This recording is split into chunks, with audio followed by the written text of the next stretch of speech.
Gagawa tayo ng annatto oil.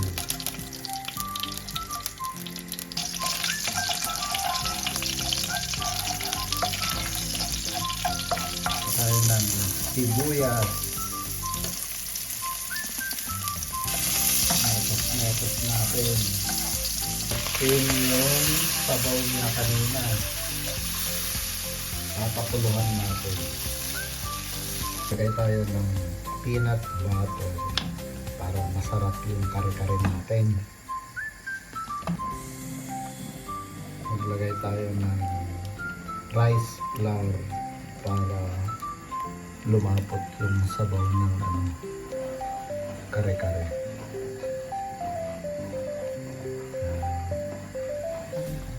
Ilagay na natin yung karne. Mekos natin. Lagay na rin natin yung gulay niya. Lagay na natin lahat yung gulay niya. May talong na rin.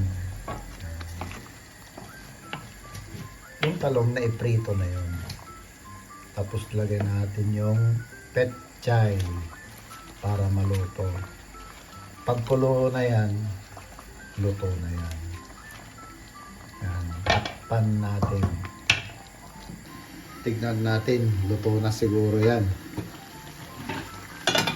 Oh. Yan, luto na yan. Tikman natin.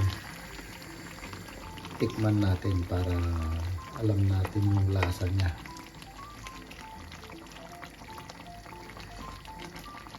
Ayos na. Kainan na.